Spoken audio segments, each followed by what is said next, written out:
directly.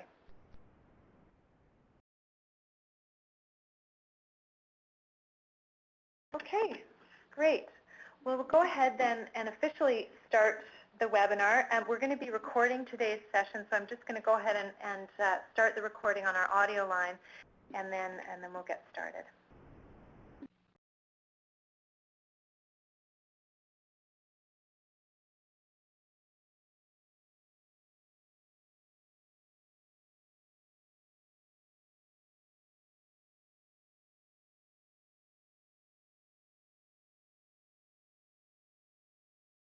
The conference is now being recorded.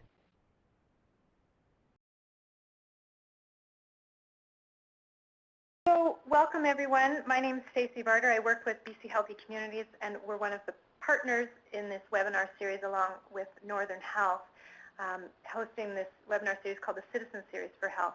And we're very excited to welcome you all today to today's webinar session, which is called Beginning with the End in Mind, Creating Safe and Nurturing Environments for Our Very Young. I think it's going to be a great session, and we have 3 speakers who are going to be sharing some of their experiences working in the area of early childhood development. So we have Adrienne Montani from First Call, who's going to be sharing some information about the recent Child Poverty Report Card that her organization has put out for the province of BC. Den Tataka with Northern Health is going to be sort of setting the context and telling us a bit about the context for early childhood development in Northern BC, some of the trends that we're seeing there, and some of the issues and concerns. And finally, we have Sasa Logan from Terrace Make Children First Network, who's going to be sharing some on-the-ground examples of work that is happening in Terrace around supporting early childhood development. So a big thank you and a big welcome to our presenters and to everyone else on the call. My colleague from Northern Health, Teresa Healy, is also on the call. And Teresa, I wondered if you would like to start off by just giving us a little bit of background about the Citizen Series, and particularly why this topic of early childhood development was of interest for today. Well, welcome everybody. On behalf of Northern Health, I'm delighted to welcome you to another of our citizen webinars.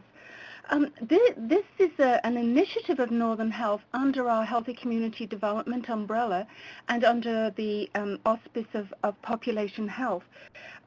We developed these seminars or webinars really at the instigation of people who live in the North. We were hearing from many different people how hungry people were for learning opportunities, but that in fact the opportunity to access such learning is either very expensive, you have to travel and pay registration fees, and also that the time away from work is problematic.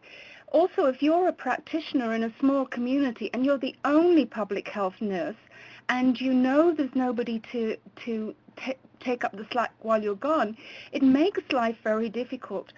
We also heard from some of our practitioners that capacity to talk to other practitioners was missing. If you're in a larger center, you run into people in the hallway and you can have conversations. So the webinar seemed like a really good way to bring the best learning that we could bring to the North, including northern experiences as well, not just bringing information from outside, and creating a place where practitioners, parents, community champions, activists could all access learning together and actually learn from each other as well. We see our speakers as actually setting the stage and providing sort of basic introductory information and resources to actually, precipitate important conversations. We've been finding that these have been very well received, and because of this technology, we're actually able to bring in some of the top flight people, as you'll notice from this call, because we're not paying huge airfares and huge fees. We've actually found people who are so passionate about their work and willing to tackle this relatively new technology to get their information and message and resources out. So I think our timing has sort of worked really well for us. The early childhood development topic became very clear that this was of great interest to many people. We're beginning to see some traction around making partnerships with local municipalities, with local organizations, so that as a health authority we're not taking on some of these really difficult and complex and sometimes sensitive issues alone. We've actually got this capacity to bring together really skilled individuals from all kinds of areas to work on these issues. So it became very clear that early childhood development was an issue that we really needed to address. So again, Northern Health is just thrilled to be doing this. We're finding it a relatively inexpensive but quite valuable resource, and it's really helping with recruitment and retention in the North. So thank you from us for joining us. Thanks so much, Teresa. So just a few words about how the webinar will be structured today. As I said, we've got our three amazing speakers who will be sharing their presentations. So each of them will do a short presentation, about 10 to 15 minutes each. And after each speaker, we'll have a chance for a short question and answer specific to their presentation.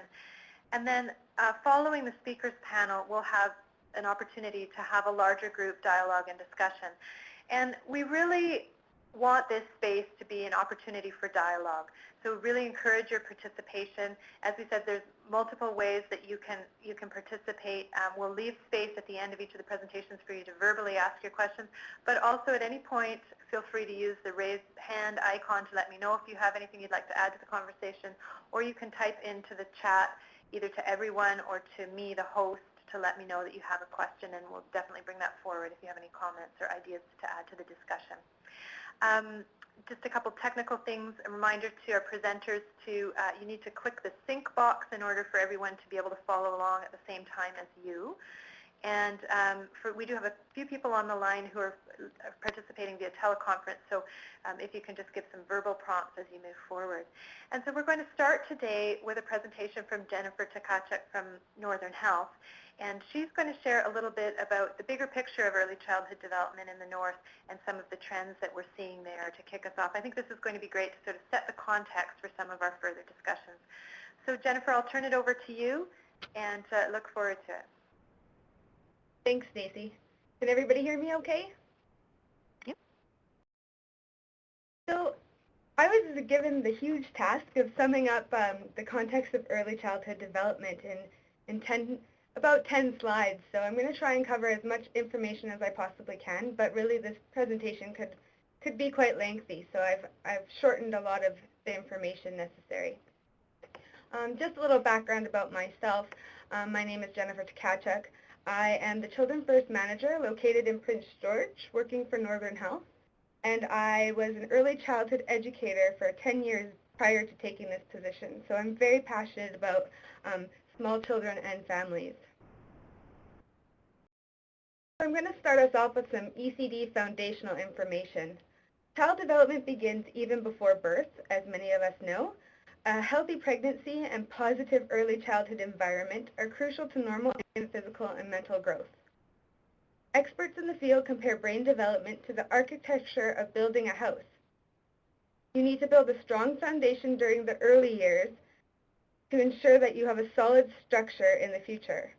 But not all the children in the North experience a solid start in life, thus limiting their potential for learning and earning later in life. So many of you are probably familiar with the areas of child development. For those of you who aren't, I'm going to do a quick overview. So cognitive development refers to the brain development and the capacity for learning. Psychosocial and emotional development are terms that refer to a person's social and emotional growth. Physical development encompasses bodily growth and the refinement of motor skills. Linguistic development is the acquisition of speech and language. So here is a really fancy little diagram lent to me from Dr. Clyde Hertzman out of the Human Early Learning Partnership. And what it does is it covers the each year and how sensitive children are to learning the listed skills during that year. So a baby's physical growth occurs fastest during its first year of life. Motor skills develop rapidly starting at about 18 months when most children learn to walk unaided. Cognitive and linguistic development accelerate around the age of 2. So some aspects of growth are intrinsic. A child's environment, plays a critical role in all areas of development. As the World Health Organization states, early experiences determine health, education, and economic participation for the rest of life. Parents and caregivers can create a stimulating environment for infants and toddlers to increase cognitive functioning. Speaking and reading to children improves language and literacy acquisition. Interactive toys and activities promote physical health and improve motor skills. Learning opportunities occur every day in a child's environment. So moving on to the next slide, life course problems related to early life. So this slide goes over some of the problems that occur throughout a person's life if they don't have those really enriched early years experiences. So in the second decade of life, they may experience school failure, teen pregnancy, criminality. Third and fourth decade, we have obesity, elevated blood pressure, and depression. The fifth and sixth decade, coronary heart disease and diabetes. And in old age, premature aging and memory loss. So through the work of researchers such as Dr. Clyde Hertzman, Canada has become a major contributor to the field of health status related to SES, which I'll go into a little bit further in a future slide, by building a solid foundation based upon a life course perspective. What has emerged is the knowledge that what we see as gradients in health begin within the gradients of developmental health.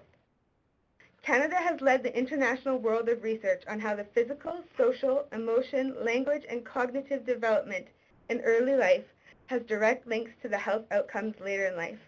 Our research has changed how we understand the human experience and how it influences health. For example, if when looking at the disease categories and the gradient of the disease processes within the population, you instead look at the measures of early childhood development and the associated gradient, it turns out the gradient is continuous as soon as you begin to measure the state of developmental health. In other words, the health gradient begins within developmental health. And that's why it's so very critical that children have those rich early childhood experiences. So then I would like to introduce the early development instrument. And so the early development instrument is an early childhood development questionnaire developed by Drs. Dan Offord and Magdalena Janis at the Offord Center for Child Studies at McMaster University. The questionnaire has 104 questions and measures 5 core areas of early child development that are good predictors of adult health, education, and social outcomes. We know there is a large quality differential of early life experiences for children by the time they reach school age. Their living and learning within their home environments has laid the foundation of their gradient. Each child arrives at school at differing levels of readiness to learn. So the Early Development Instrument, otherwise known as the EDI, which a few of you are probably familiar with, is implemented in kindergarten, and it's not a test. It's a questionnaire that kindergarten teachers use and in schools, but rather, the EDI is not a test of the schools, but rather it gives a backward look at the state of group of children's development. So it's looking at that school readiness piece. So the EDI measures social competence, emotional maturity, language and cognitive, physical health and well-being, and communication skills. We know there is a large quality differential of early life experiences for children by the time they reach school age. And so the EDI is used to measure these experiences. So I'm just going to give a little bit of more detail about what exactly it's measuring. So physical health and well-being, a child may come to school tired or hungry or have poor small and large muscle coordination. And so when they're looking at vulnerability and communication skills, an example is a child can understand and effectively be understood in communications within the classroom. This is not about English as a second language, and they can tell you what they did yesterday. So when looking at language and cognitive, a child has traditional readiness for school. They know their way around a picture book, know some numbers and letters appropriate to kindergarten level. And looking at emotional maturity, a child is able to have appropriate physical and relational behavior towards others And then it asks, are they aggressive to each other? Do they initiate fights? Do they form cliques? Or are they empathetic and helpful toward each other? And then when looking at social competence, they want to know how they function in the semi-formal environment of the kindergarten class. Are they able to pay attention, be cooperative, or are they disruptive?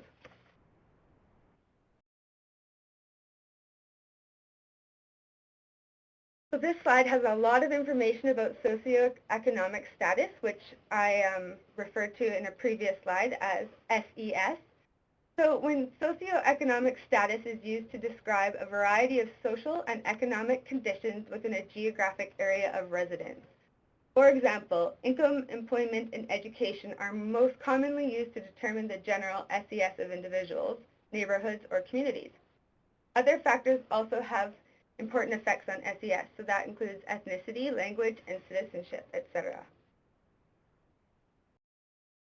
So in Canada, inequalities in child development emerge in a systematic fashion over the first 5 years of life, according to well-organized factors.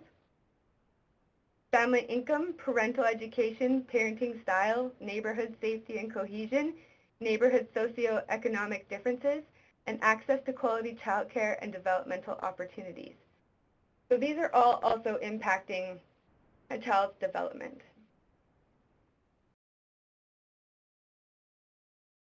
So about the social economic, oh sorry, I can't remember what SES stands for, I just lost it, socioeconomic status, or SES. The SES index created by HELP provides one value for each neighborhood and school district that summarizes its SES on the base components that are most important in predicting developmental vulnerability. So I'm not going to go too much into this slide. There's lots to read. If I had more time, I'm sure I could keep going for quite some time. So I just wanted to take a quick look at a couple of comparisons in the north.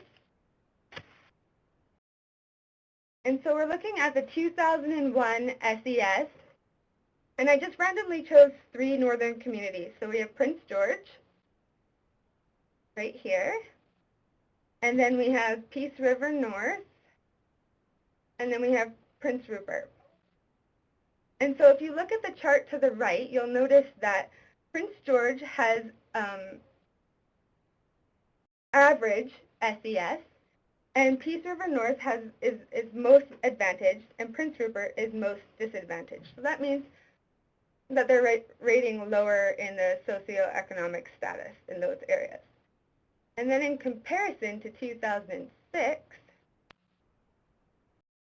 we have Prince George, which is improved,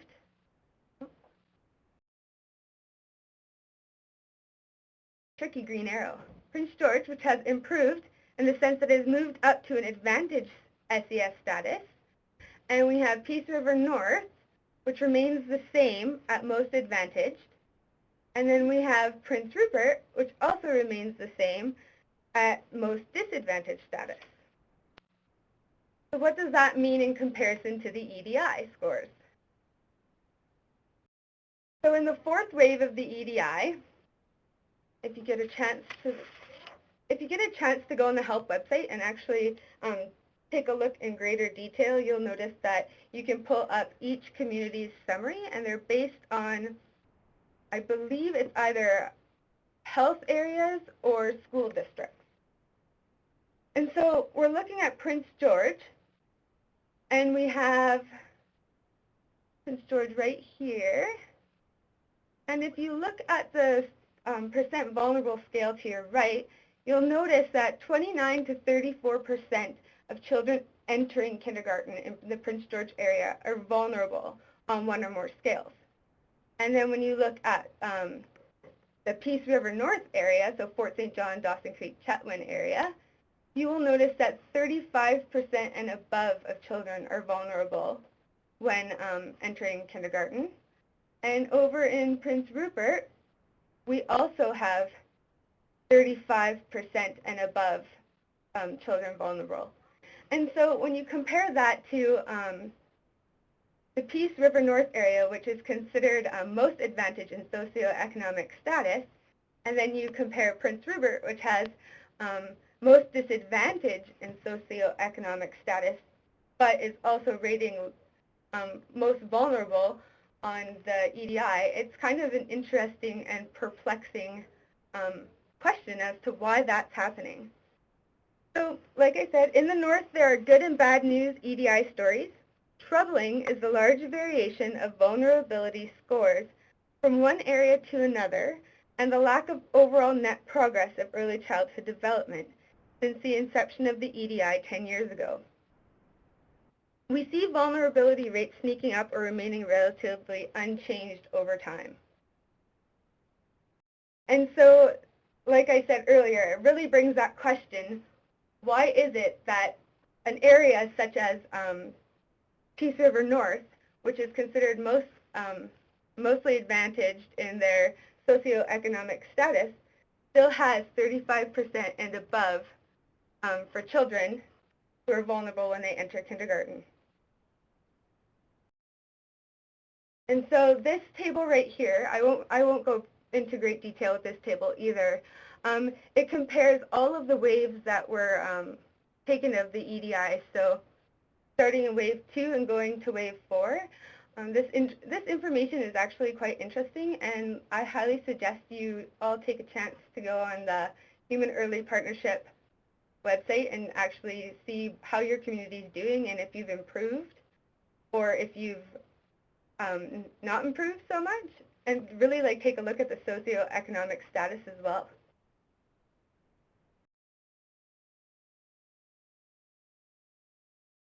So on average, disadvantaged children have poorer outcomes. This is something that we've gathered from a lot of research, including the EDI. However, most vulnerable children are in the middle class. And so that is often perplexing as to why most vulnerable children are in the middle class. And I know that there's a lot of speculation around the middle class family having to work 2 jobs and just having not enough time for their children and for all of those really great early learning pieces. So improving EDI results in the North. How do we do it? It's definitely a challenge. To optimize our opportunities for the physical, social, emotional, language, and cognitive development of children, we must enlist a lot of different players. And I'm not going to go any further than that because I'm sure that Sasha has a lot to say on things that are working for her community in Terrace. So that's it for my presentation. Thank you. Some references and links of interest. Thanks so much, Jennifer. We have time if people have any specific questions related to Jennifer's presentation, questions or comments. I think she's posed some interesting questions and I know there are a number of people on the call who work in this field or are practitioners, so if anyone would like to weigh in on opinions or ideas around this relationship between socioeconomic status and vulnerability, please feel free. Reminder, you can jump in verbally and put any comments or questions forward. Just hit *6 to unmute your line. You also can feel free to use the chat box that everyone can see by just typing in any comments or questions, or you can send a chat directly to me as the host and I can bring it forward for you. And I did see that Brittany had a question about where she could find a full map of BC for this Wave 4 EDI, and Sasha's provided a link here in the chat box, so if anyone is interested, you can check that out. So any other questions or comments related to Jennifer's presentation?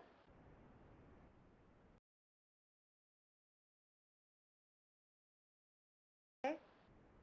Thanks so much, Jennifer. That's great. I think you've asked some interesting questions, and it's interesting to have a starting look at some of the conditions in the North because, as Teresa shared at the beginning, the focus of this webinar series is really looking at the role of citizens and communities in affecting health outcomes in northern BC. So that's great context for us to understand a little bit of the bigger picture there.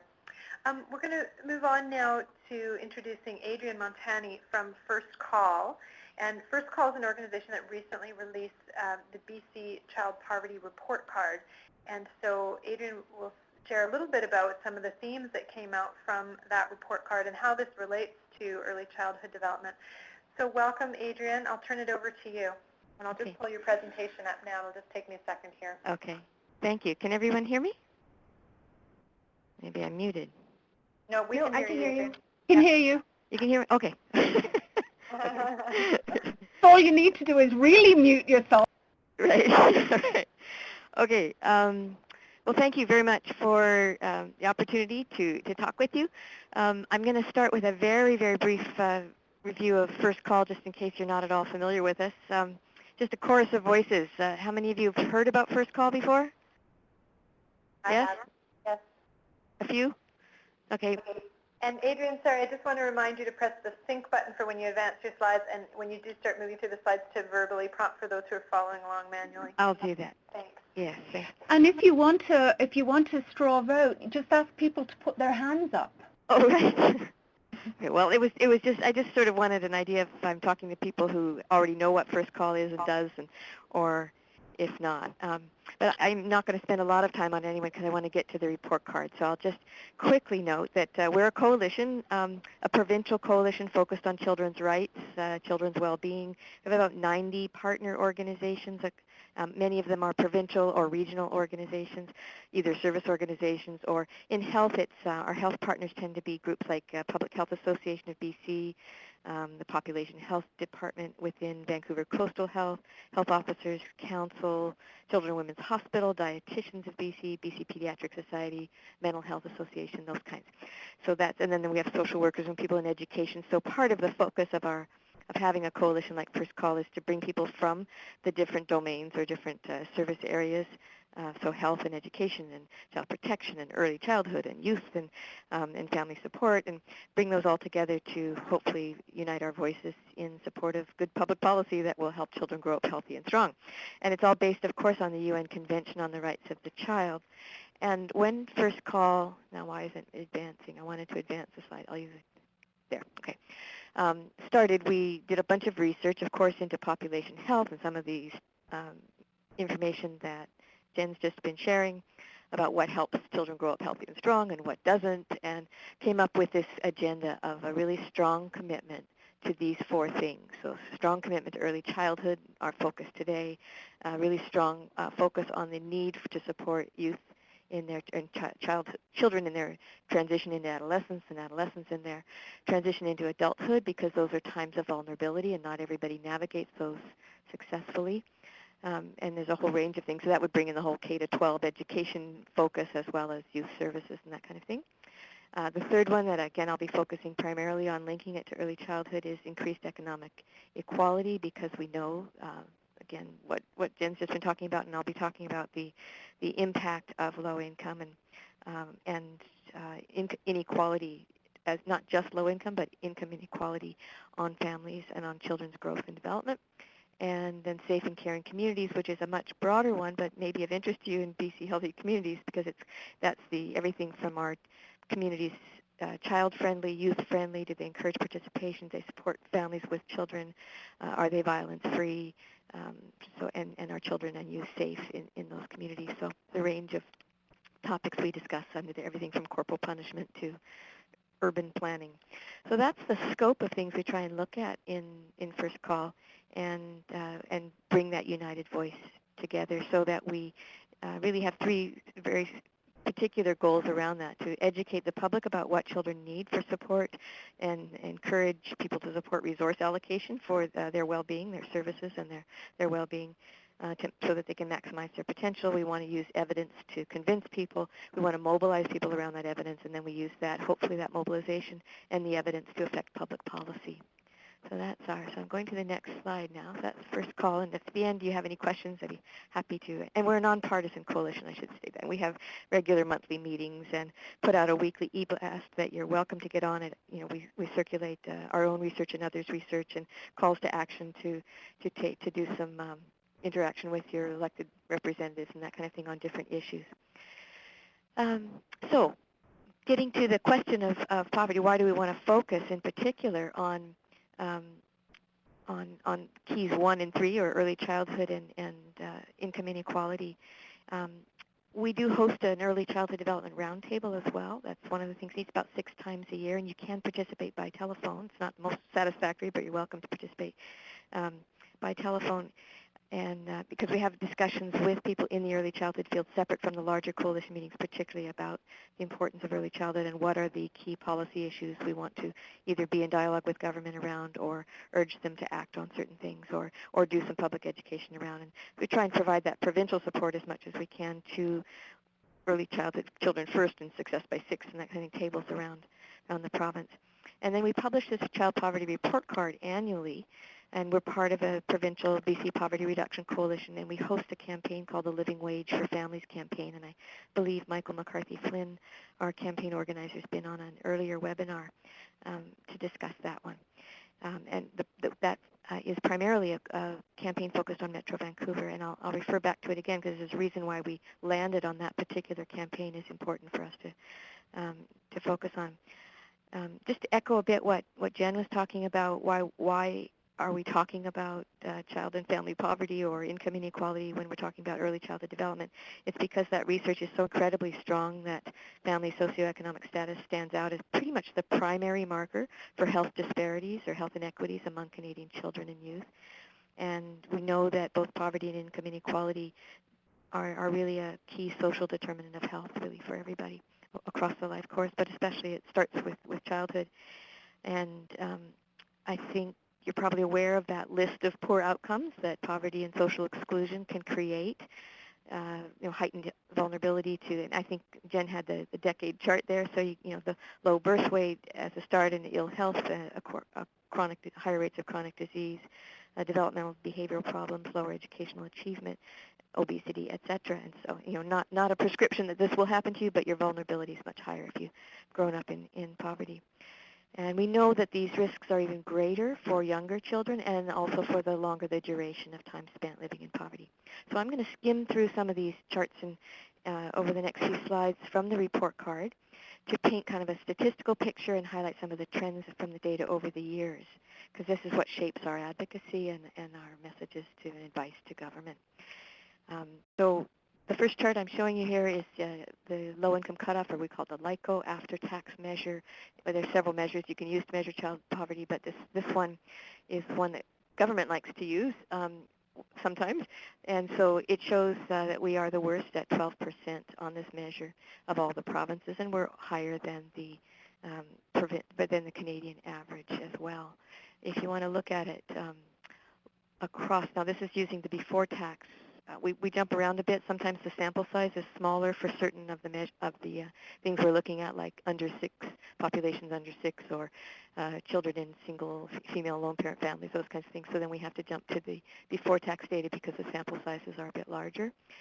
So in this case, we've used the before tax, and you can see BC's the pink line, and you can see that we've pretty much tracked the national rate of child poverty until about in about 2001, then we really jumped up. So we have been higher than the national average since 1999, but we really jumped up in around 2001, 2002, and it's slowly been coming down in the last while, but it did go up again in 2009. So that's about, and I should say we're talking about at 12%, about 100,000 children in BC are poor, or if you use the before tax measure, it's 137,000 children. And you can see that we haven't made a lot of progress since 1976 when we started to track it. And even worse, the rate for children under 6 is actually 1 in 5 or 20%, so it's higher than the rate for children overall in BC. So of course that's alarming. So the next slide shows, I just wanted to point to the fact that some particular groups are more overrepresented in these stats generally, and are some of the drivers and they won't be new to you. So this one shows the feminization of poverty, that female lone parent families their children in those families have a much higher incidence of poverty. Again, we've made some progress in the last few years to bring that down, I think through some government policy, but I think largely because a lot of women have been working. We try, it's hard for us to know exactly why sometimes, that we try and look at outcomes of public policy, but also what the market is doing sort of. So it is still really high at about 24%, and that's unconscionably high, I think, in my opinion. And you can see for 2-parent families, the lower bar there across the across the chart that it went up from 2008-9 from 12% to 15%. So we're concerned about that rise. But there's always been a gap between two-parent families and single mother families. But I should note that the majority of poor children in BC live in two-parent families, so their rate is lower. The rate is higher for female lone parent families, but the bulk of children who are poor, and it's about 74%, live in two-parent families. So another group that's way overrepresented in these, I've just changed slides for those of you who aren't online, are new immigrants, and particularly very new immigrants. So within those who immigrated in 2001 to 6, so that 5-year period is the most recent we have data for, shows that it's almost 1 in 2. It's almost a 50%. In fact, if you rounded it up, it's a 50% poverty rate. And we know government brings in a lot of skilled immigrants, and that's the way immigration policy works. But we really need to look at why we make it so hard for them to use their skills here. And so, because what we're finding over time is that the numbers are showing us that it's the catch-up for families, or the catch-up of immigrant families to catch up to the income levels of families born in Canada now is taking 20 to 35 years, so a full generation pretty much.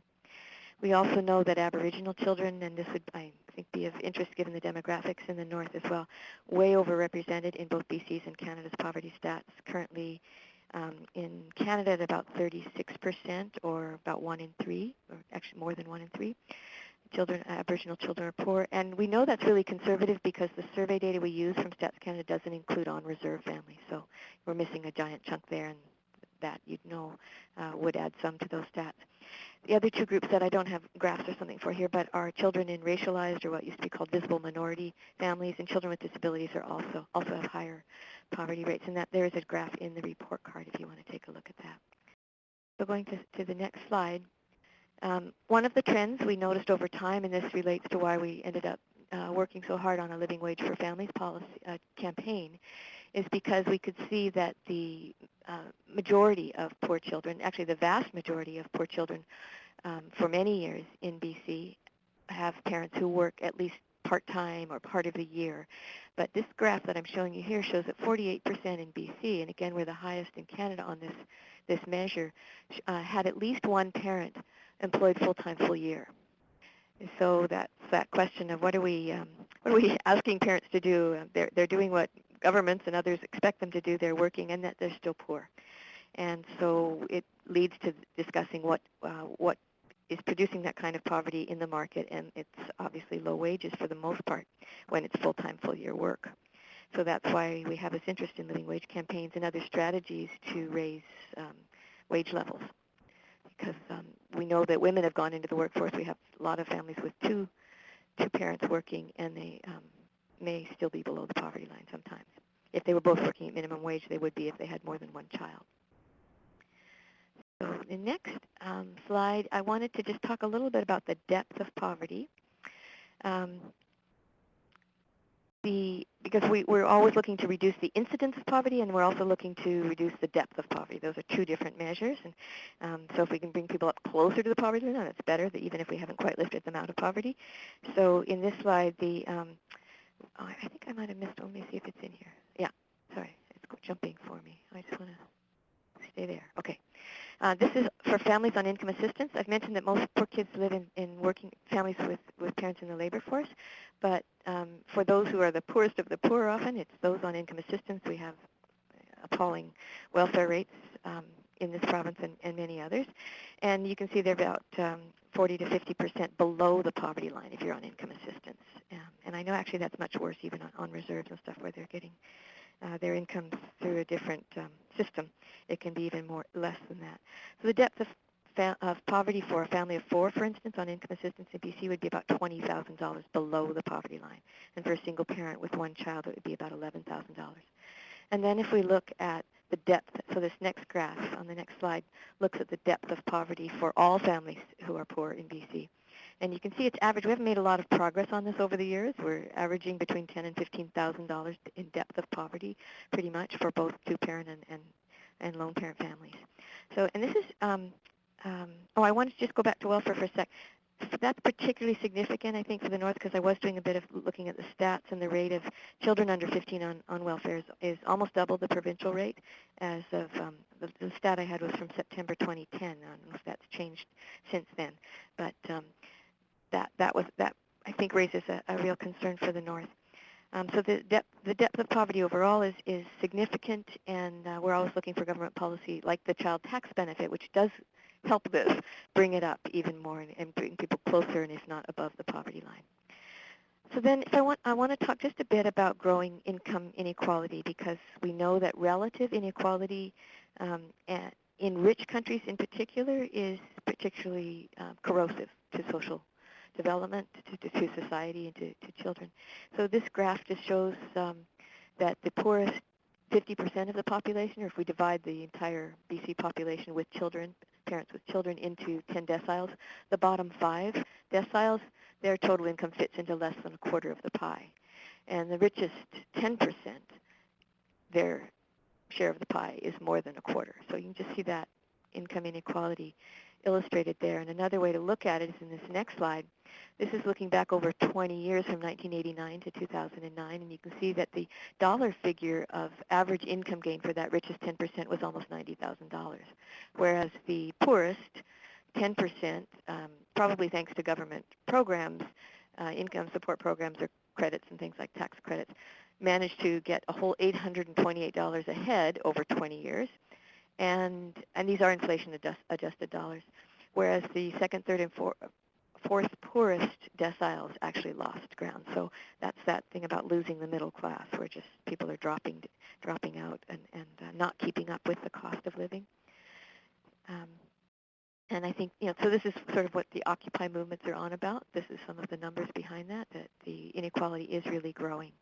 And we know that that inequality is growing faster it's greater in the U.S. The slide I've just changed to is from Richard Wilkinson and Kate Pickett's book, The Spirit Level, and you can get this on the Equality Trust website.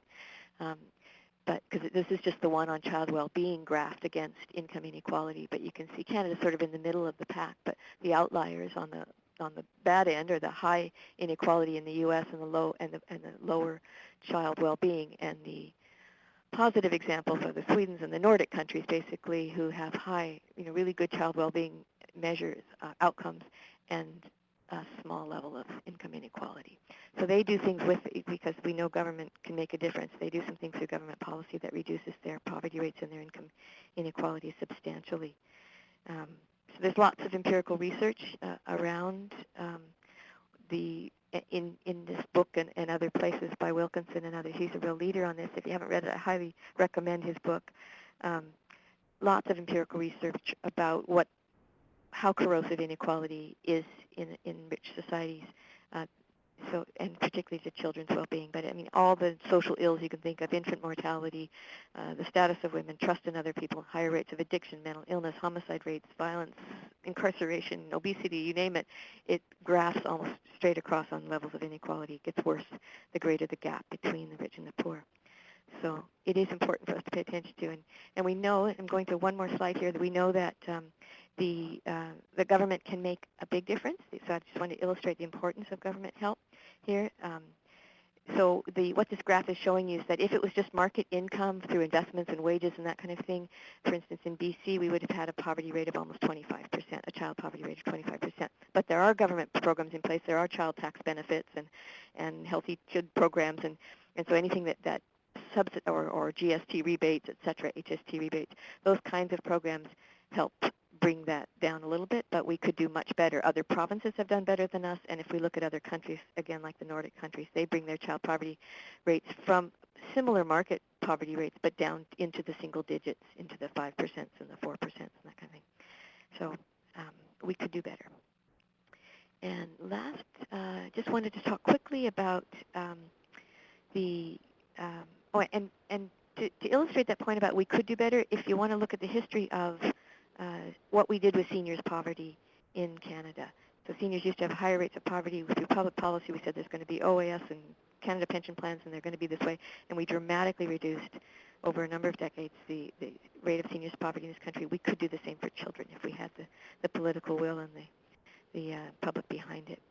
So this last couple slides, I just have a shopping list here of the public policy options that we think should be part of a poverty reduction plan. I think our overarching recommendation in our report card is that we have a plan. Every other province practically, except for us, Alberta and Saskatchewan, have a plan or are in the process of creating a plan. Some of them are legislated. Some of them are just cross-government efforts and agreements, but published plans that can be held accountable to. And that's what we're looking for here, that would contain these kinds of elements.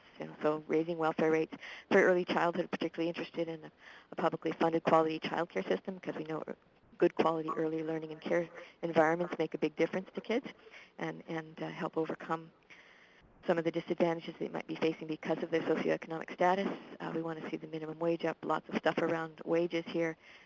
In the next slide, expand eligibility for parental leave benefits. A lot of parents who have work on low income, if they don't qualify, either they don't qualify if they're self-employed or they haven't worked enough hours, or their wages are so low that they can't afford to take a year off because their 55% benefit isn't going to cut it and support them, so they have to go back, and they don't take advantage of that. So,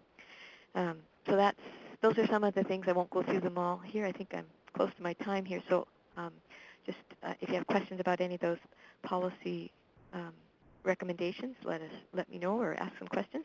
And I've put some links here in the last slide about places you can get facts and figures and editorials and recommendations and all those things. So besides First Call and its report card, there's a bunch of other resources there that we use all the time. Thanks very much. Thank you so much, Adrienne. And just so everyone knows, the First Call Child Poverty Report Card that she referred to in her presentation is available for download on the BC Healthy Communities website, and also in the Files section here in the webinar. You can just click on that document and save it directly to your computer if you're interested in that. As well, we put together a resource list from the webinar, including the links that Adrienne has provided, as well as Jennifer and Sasha. So if you'd like to download those to your computer, you can. We have time for a couple of quick comments or questions related to Adrienne's presentation. And during the presentation, there were a few people participating in a bit of a chat with some questions and a couple of comments. Yikes, I think people were moved by some of this evidence.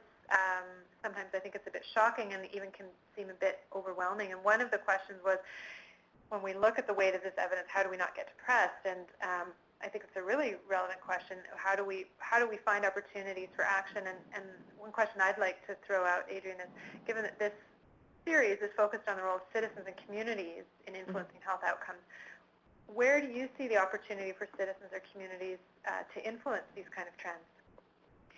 Well, I think, first of all, just in the participation in the dialogue, because like you said, if you haven't experienced this or it's not in your personal experience, you may not know the depth of the problem or the scope of the problem or its implications. And so all that good work around trying to impress upon people the importance of investing in the early years, supporting children's brain development, that's actually part of it, so that people understand the importance of this, and then some of the evidence. Pick your pieces. I've just presented a bunch, a little menu, but there's, pick pieces that might convince people that it's in their best interest. So that's through talking to elected officials. So participating in that democratic process, because it's easier nowadays with email and stuff to just chime in and let your elected representatives at all levels know. So we want a poverty reduction plan in BC. Where is it? What's it going to be? I know there's discussion from the Minister of Children and Family Development about regional poverty reduction plans. So that's a whole other discussion, but that's been proposed and that will be rolling out, I believe. So what does that look like? How do you participate?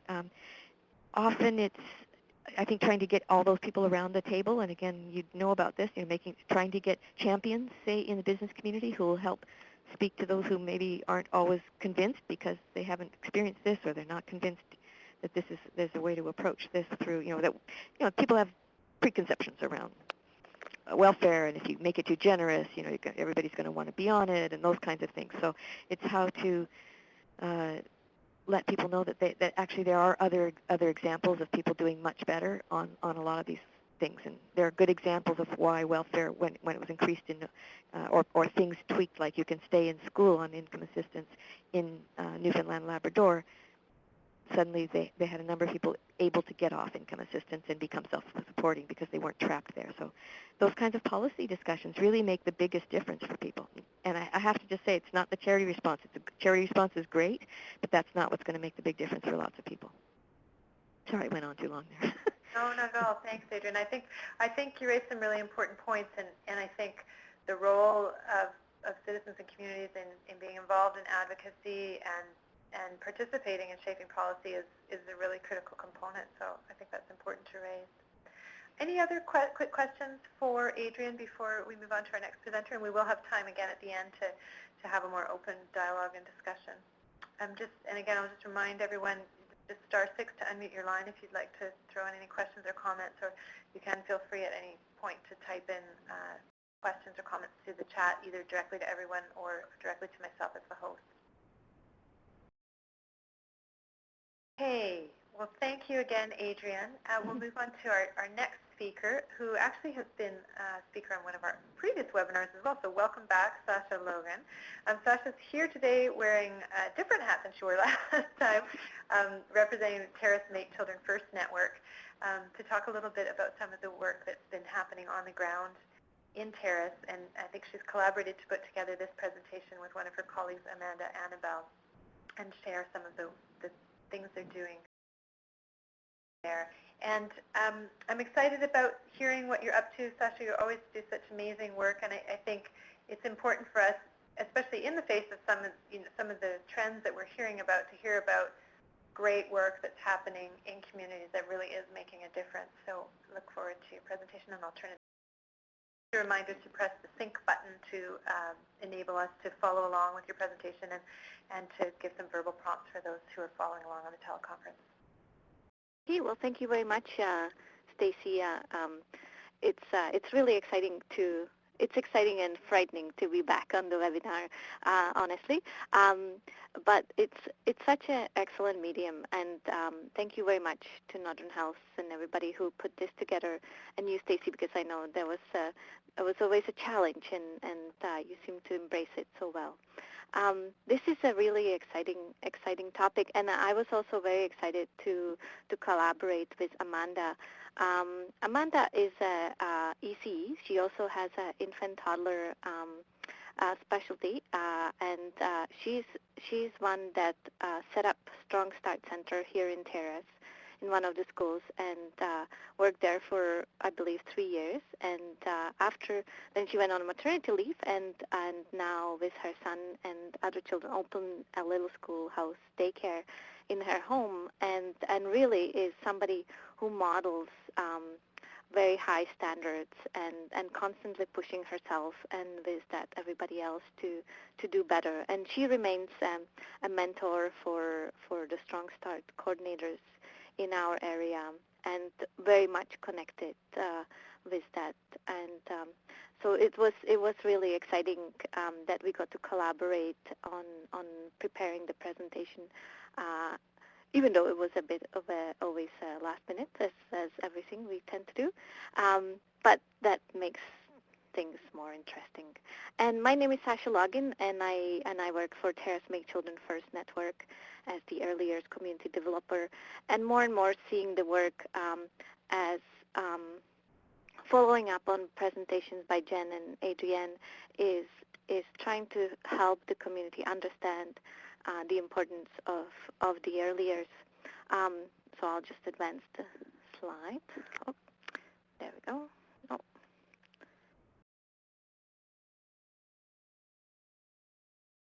It's just those arrows. This is a quote when I started the work.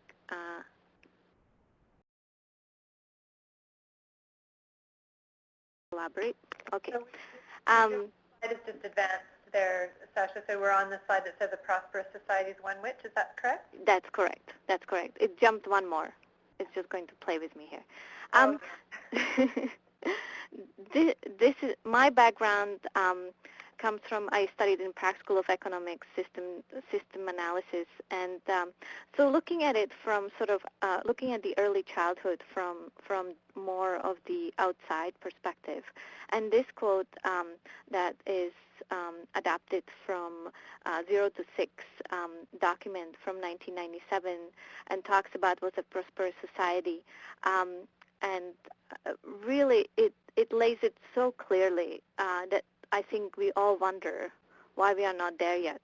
And so it really starts with when basic needs of all citizens are met, a society where social cohesion rather than social division is maintained, and where the various segments of society cooperate for the common good, and where safe and attractive communities make it relatively easy to attract new citizens and new businesses. In this type of society, there is stability and economic growth. And then in this society, then people are able to support child development. And from that, then the children are ready for school and lifelong learning. And from that, they really develop their sense of self-respect and all the skills that they will need. And from that, then we have innovative and competitive workforce, which then in turn encourages economic growth and social stability. So it really comes back to what Adrian was talking about, the levels of poverty and a safe community, as well as focusing on the early child development. So this really cycle we present or we provide as part of most of our presentations to the community to really demonstrate just starting from the basics and then moving on. So I'll advance the slide. So we'll probably all repeating a little bit ourselves, but the message is just really clear. So the fact really is that the early child development period is considered to be the most important developmental phase. And there are other parts when the elasticity of the brain allows for change and more development. But really, the first 3 years or the first 6 years is the most important. And it really influences so much in the later years, from well-being, obesity, or stunting, mental health, heart disease, competency in literacy, numeracy, and then economic participation through life, and also criminality. So I think for all of us on the call, we understand what the message is, and really, so for me, when I was preparing for the presentation and talking with Amanda, it was just trying to figure out why Canada is where it is, why there isn't the support. So the next slide is talking about the critical role of parents, and because the research points so clearly to how the brain develops, and it needs the attachment of the primary caregiver to develop. And so all the experiences that a baby has while will mold to the brain and will help develop all the important connections. And most of these experiences are provided by the primary caregiver. So the importance of parents, and also quality daycare centers. Infant relies on the primary caregiver for security, food, and learning. And baby learns through the caregiver's expressions, tone, voice, gestures, and facial expressions.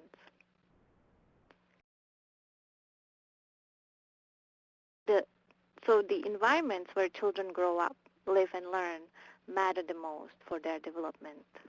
And it's very clear that parents cannot provide the strong, nurturing environments without the help from local, regional, national, and international governments and agencies. So this is the task is huge, and so the society really has to step it up and support. Many of you have probably seen the 15 by 15 report by Dr. Paul Kershaw that was released August 2009, and it's available on the Human Early Learning Partnership website.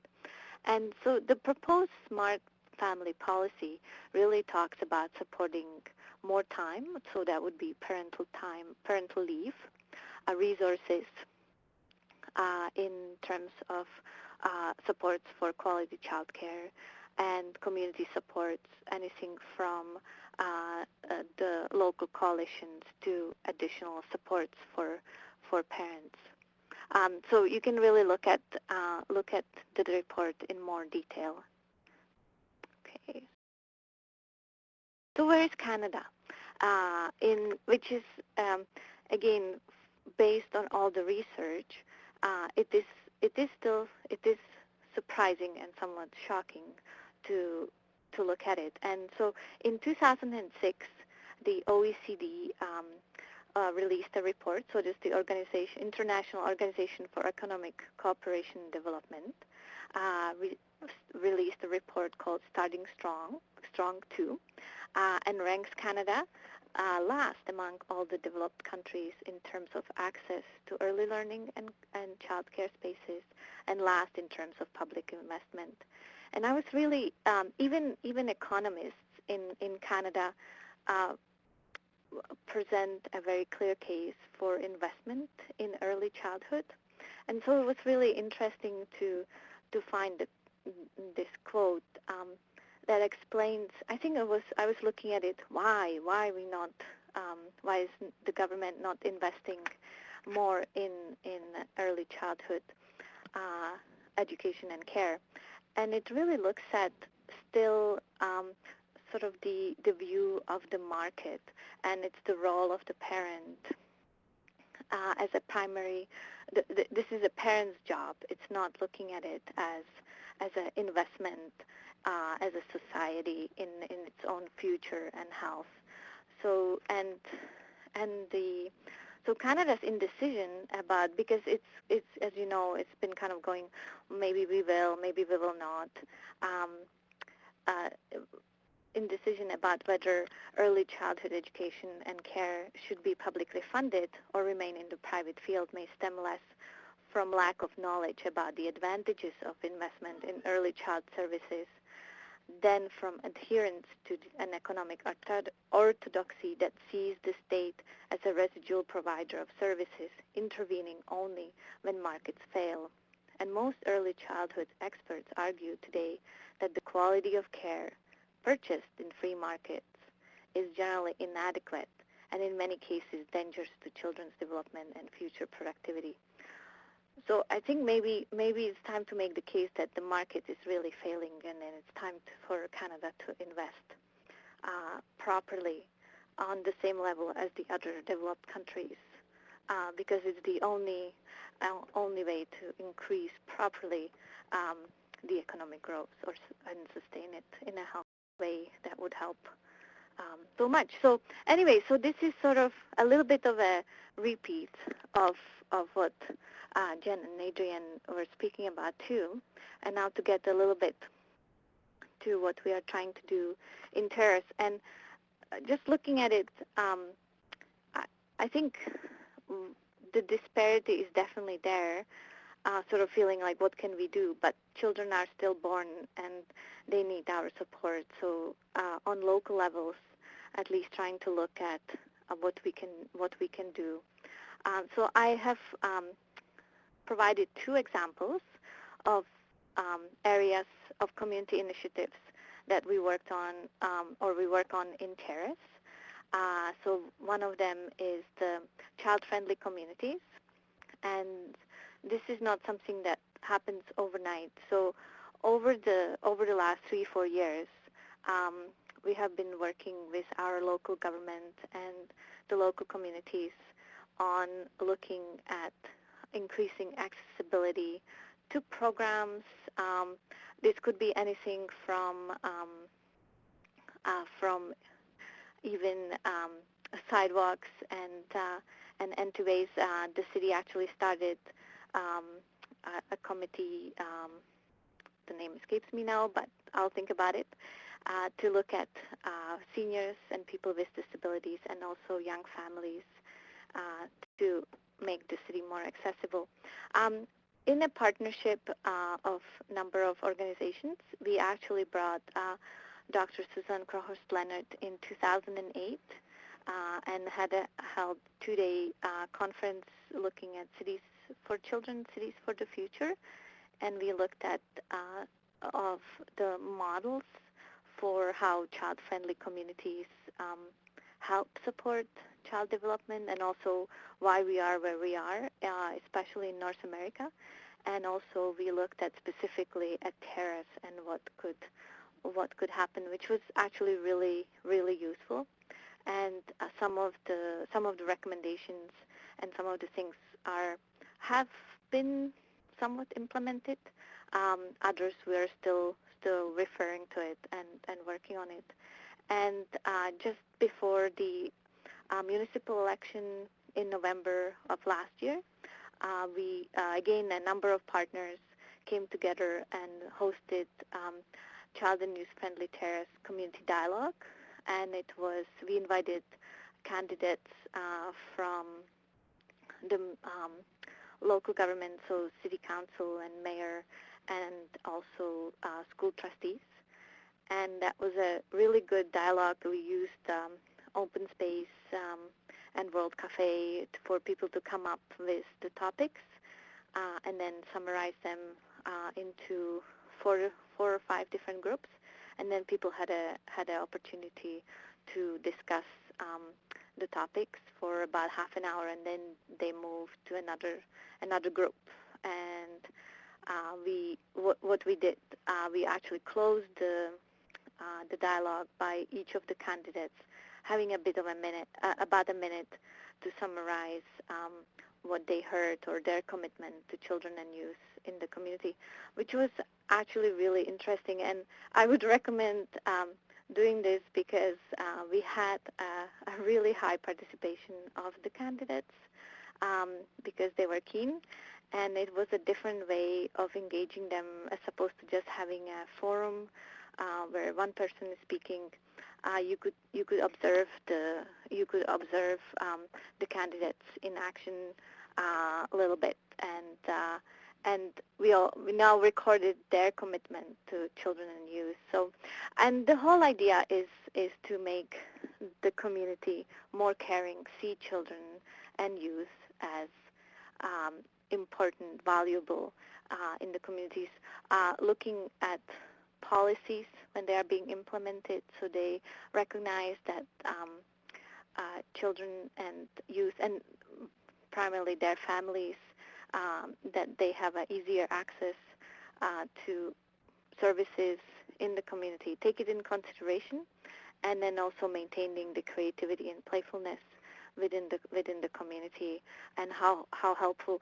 Just came from a discussion about arts and how important it is to maintain funding and maintain arts within a community for its health and future. So those are some of the things. And again, I have to kudos to First Call, because the 4 key areas, we have actually used that in questions for the local government candidates in the past, and then this was kind of a build up to or round 2 in many ways. So thank you very much to all your resources that you put out there and suggestions what we can do within a community. So this is something that we'll continually work on as we expand and really bring the awareness of early childhood. And I'll just quickly wrap up.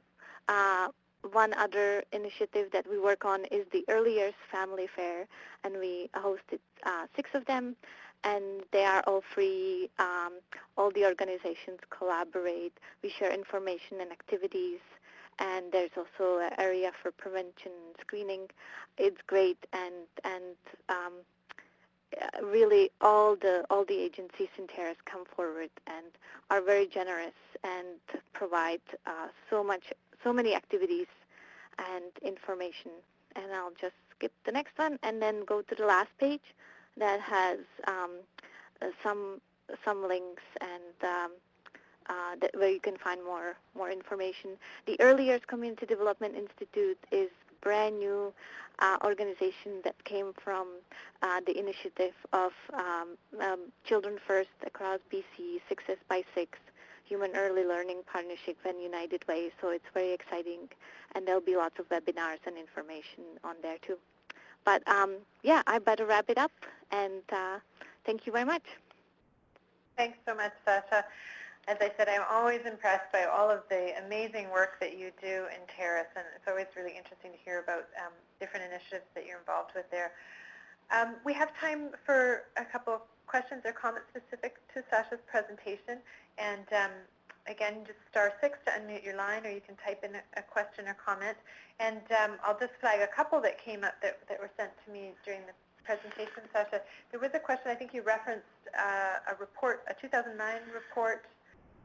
There was a question about, to get more information about that, which doctor was involved? It was Dr. Paul Kershaw, and if you, he does really interesting work on generational gap, and you can find it from the Human Early Learning Partnership. So it's Paul Kershaw. Great, thank you.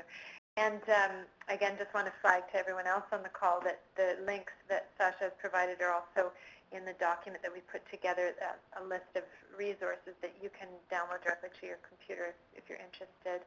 There was also a question about funding, and I don't know if you already spoke to this, Sasha, but funding for the initiatives that you're doing around the early years in Terrace and where that comes from. Someone said they look really fun. How is this supported? Okay, yeah, it's funded through MCFD. Right, great. That's great to see that there's support at a provincial level for that.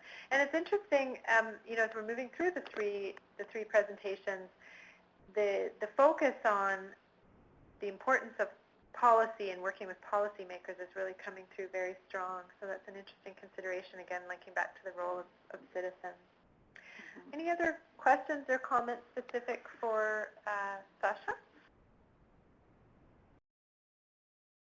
Okay, well, a big thank you to each of you. I think I found each of those presentations so interesting in terms of painting the picture of some of the concerns as well as some of the great things that are happening around early childhood development in the North.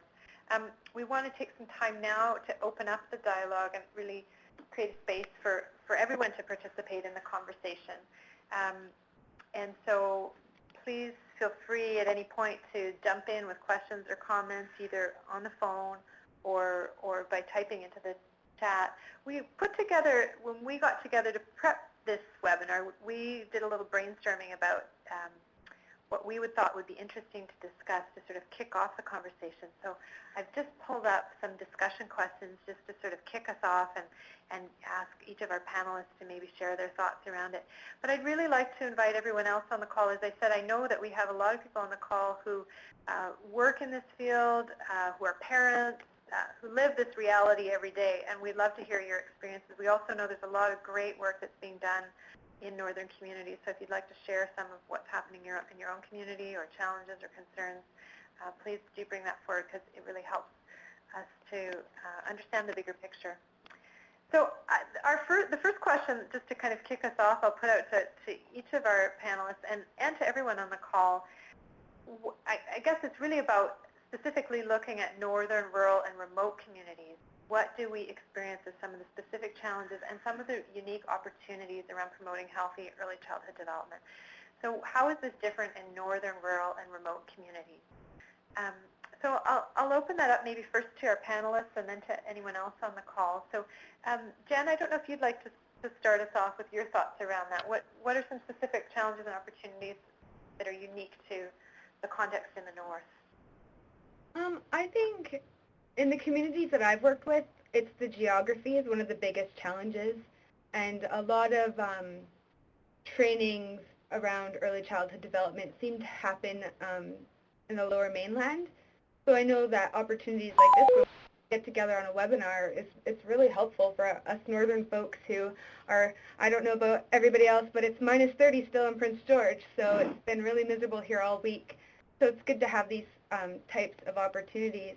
I think also another interesting thing that I've learned when working in my northern communities is that each community is different on what they think is important and what their focus is.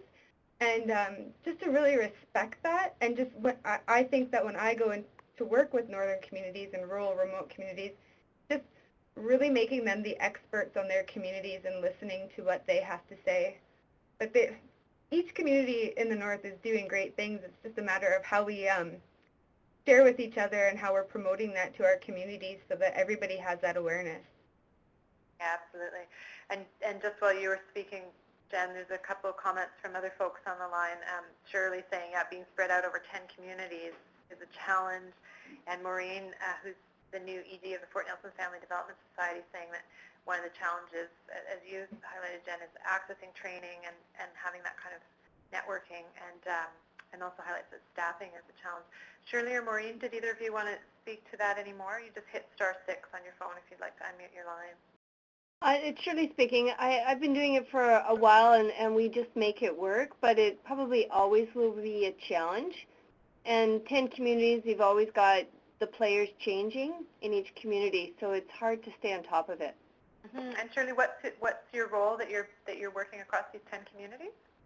Dental prevention for the young.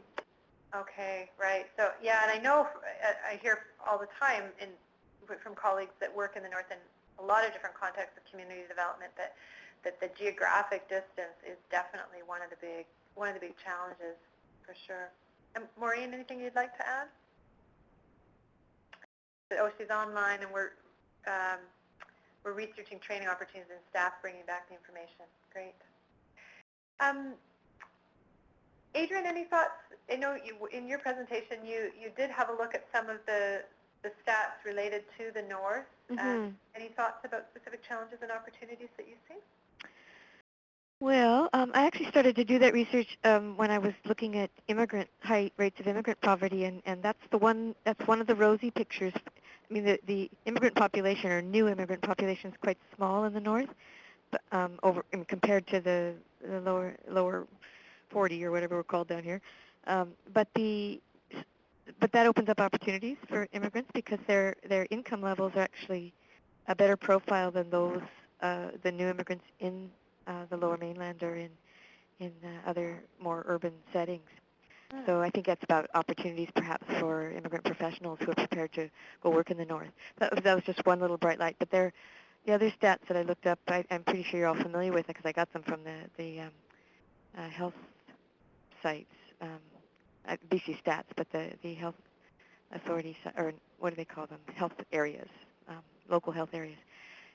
So you've got really high unemployment among youth and high welfare populations compared to the rest of the province. So those are real challenges, obviously, around employment, but that may be shifting a bit as there's a lot of resource development, I guess, in some parts. But what I did discover for me, and again, that you probably all know this already, I think the stats I was looking at broke them into 3 areas: northeast, west-east, northwest, and the area more in central or something around Prince George, and that there's differences between those as well, and I think the coast was the least advantaged, sort of, in a lot of the stats.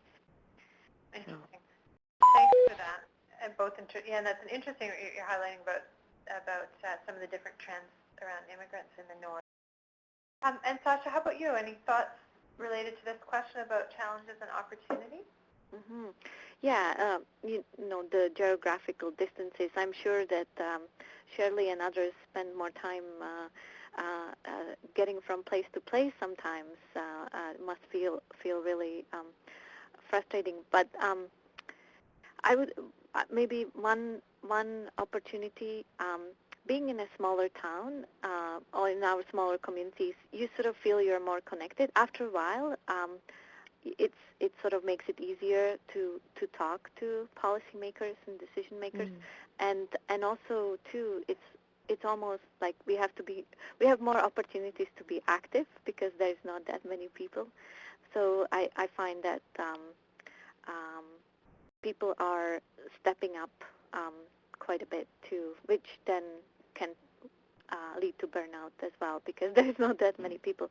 And is that whole changing environment is people if they lose a job they have to move away and so especially in the Northwest we have had 10 years of recession, so that takes a toll on the community um, with at the same time public resources diminishing. So it is a challenging time, and we also, well, so in some ways it's unique, but on the other hand, it's not also unique. But I would say the distances, as we mentioned, and also, but on the other hand, people are closer to each other. Right, I hear the challenge of some of the dynamics around people leaving community, but then also some of the great opportunities that come through the dynamics of a smaller community about people wanting to be involved and sort of seeing the difference that they make. And yeah, absolutely. Just looking back at our chat that's going on as well, in our discussion about challenges, Maureen had flagged that also one of the key challenges that families have in the North is around accessing medical supports, which of course is a huge children and families. And she also was sharing about an activity they have happening in Fort Nelson around a preschool roundup, which is happening in June 2012. So that sounds really interesting. Maureen, if there's any more information you can send us on that, I bet a lot of people would be interested in that. Any other comments from anyone else on the call about this question about the unique challenges and opportunities in the North in the context of communities there? Hi, Brenda Sissons from Terrace, and I work through Success by Six with several rural and remote communities, and as people have spoken to already, there are incredible challenges in terms of population turnover and infrastructure around providing supports to families. But one of the incredible opportunities, and Sasha mentioned it, that brings forward is just that there is a great deal of support for community initiatives around early childhood development, and community partners such as health and education and community agencies can all work together, perhaps even more easily than in larger communities, because we can sort of get together around the table. So somebody had asked about the Early Years Fair and Terrace and some of the other initiatives, and other communities in the Northwest where I work have done similar kinds of things, and they happen because the community partners step forward and bring whatever they can in terms of in-kind support to the table, as well as human resources. So, and in the communities that I work with, from sort of Atlan to Kitimat Village, often there's not a lot of money going into those communities for early childhood development, but there's a tremendous amount of in-kind support. So whenever you're preparing a budget for a specific project, or even for doing some coordination around early childhood development, the in-kind portion of the budget is often equal to or surpasses the actual amount of dollars that are flowing into communities through Make Children First or Success by Six.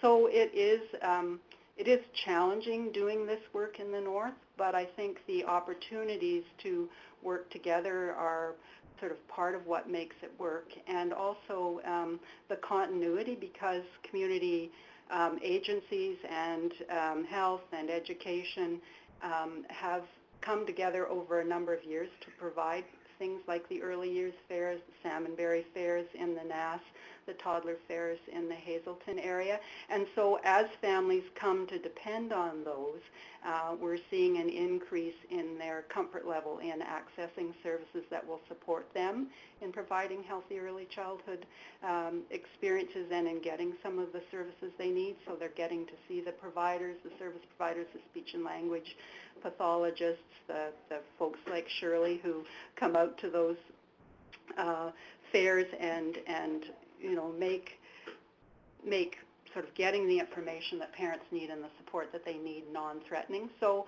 it's there are challenges, but the opportunities to work together are, I think, part of what fuels us to keep us going.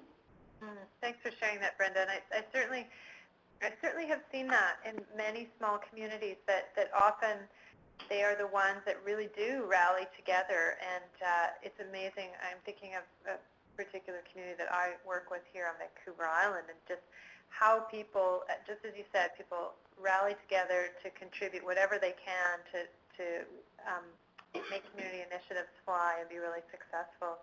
And I think that is something that's unique to more rural or smaller communities, where people have those relationships established and really see what a difference it can make, for sure.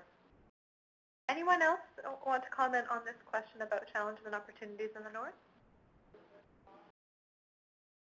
Okay, well, we'll move on to the next.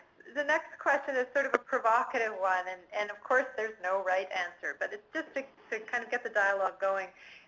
We'll start again with our panelists. If there was one thing I could do as a parent, grandparent, or practitioner to support early childhood development for our children, what would you recommend that one thing should be? So Jen, can we start with you again?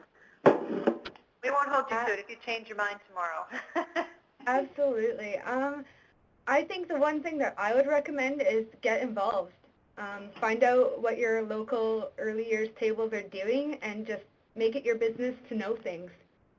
Right. Because once you get involved and you build those relationships, amazing things happen. I think that, just listening to what everybody's saying, Brenda, and hearing what Maureen's saying on the online chat, that's really what I think is the number one thing. Just get involved. Great, thank you. Adrian, how about you? Yeah, I would second that, and then just add to it that, if I were putting on my hat as a parent, for instance, to speak up and say, this is what I need, and this is what my children need, and this is what I expect in my community in terms of policy. And so, we're doing, I think the message often can be, we're doing a lot at the local level, so Terrace is doing a lot, and different communities can bring a lot to the table, but they need that support from senior levels of government, or through those relationships with your local city councilors or mayors or something, to ask them to advocate on some of the bigger policy issues that are really would make a big difference for a parent, for instance, like childcare, having some better public funding for a whole system of quality care in this province would be great. Yeah, thanks. And what I hear in that is that, of course, there's a role for practitioners in that kind of advocacy, but also the importance of parents and families getting involved and sharing their voice around their concerns and experiences. And I know it's really challenging because parents are about the busiest people you can find, so that's always a big ask, but every little bit helps. Absolutely. And Sasha, how about you? What are your thoughts around? Great comments. It's hard to, but I would maybe say helping parents understand, and helping parents and the community to understand. I think if everybody would just pause and realize what's the important things, eventually we'll move forward. And it's sort of that whole piece of, on the other hand, is not to get discouraged. Because, even today, all the stuff that was presented, all the data, it can be very easily discouraging. So sort of maintain keeping positive, but firmly moving forward and persistently. Yeah, thanks. Others on the call, comments about what you think an important action should be for both families, parents, and practitioners? Hard to kind of drill it down to one thing, I think, but here's some comments so far. I think one of the other things that we've been talking about through the discussions today, certainly we've been talking a lot about the importance of policy, and I think sort of finding the balance between the importance of really frontline work, working with families, the dynamics that happen within families, and then also working at a higher level. So I think we've spoken to this quite a bit, but any other comments about what can be done at both? I think we've talked a fair bit about policy, but more at a frontline level, working with communities. Sasha, maybe I'll just start with you this time.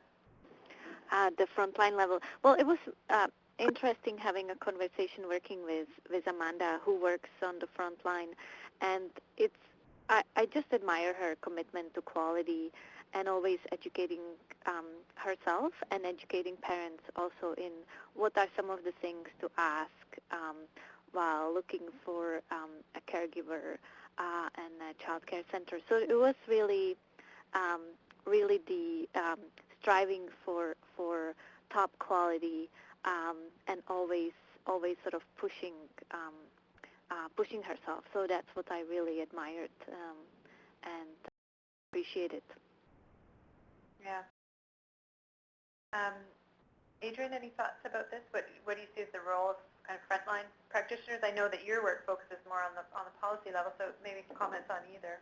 Well, I think just to think of them as complementary, because the experience on the front line, the stories from families, their day-to-day experience and their struggles with this or that, what's standing in their way or what's challenging for them, is what informs good policy. And so it's finding a way to connect the knowledge that frontline workers, whether it's classroom teachers seeing kids come in the classroom every day and understanding what's going on in their families, or a social worker, or people doing early childhood work in child care and in strong family support programs, and have to take that frontline knowledge and somehow give it to the policy, so that it is a complementary sharing of the effort. But policy work without that grassroots part or being informed from the front line isn't going to be nearly as good. So it's incredibly valuable. Jen, any comments you have around this? Well, I would agree with both what Adrian and Sasha said. I think that something that I really admire about the frontline workers that I see in my communities is how engaged they are with the families and how well they listen and communicate with them, and how they're bringing that information back up to their executive directors and their local government and people who really have that ability to bring it up to the next level of policy change. And so I definitely admire the work that they've been doing. Others on the call? I mean, I know that, as I've said before, we've got people who are engaged with this, the world of early childhood development on many different levels. So any comments about? Yeah, this is Coco Shaw from Child Care Resource and Referral Program in Terrace.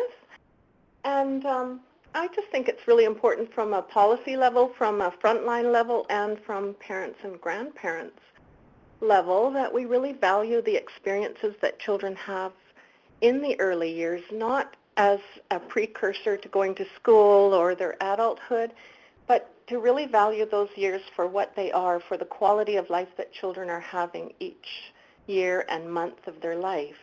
And the richer those experiences that they have, and the deeper and more connected the connections they have and the attachments they have to the people around them, the better the quality of life they have then, and the better results will happen later in their life. But I think we really need to pay a lot of attention to the quality of the experiences in life that they're having as little people. Yeah, thank you for that. Yeah, and I was reflecting, a number of people have commented on, in our discussion today, we're focusing on a lot of the challenges and sort of, in some ways, a kind of a bleak picture when we look at the big picture. And yet, when I think about the experiences of interacting with children, it's one of the most joyful experiences. And so how can we really honor that and celebrate them is what I hear part of what you're saying, right? Other comments from folks on the line? Okay. Well, I really want to thank each of our speakers today, Jennifer Tataka, Adrian Montani, and Sasha Logan. Thank you so much for the work that you put into this and the work that you do. It was a really interesting discussion. And for everyone else on the line, thank you for participating and weighing in on our discussions. As Teresa said at the beginning, we're really trying to create a space where people can come together across some of the geographic disparities in the North or the geographic challenges in the North, so we hope this is a space that's useful in that way.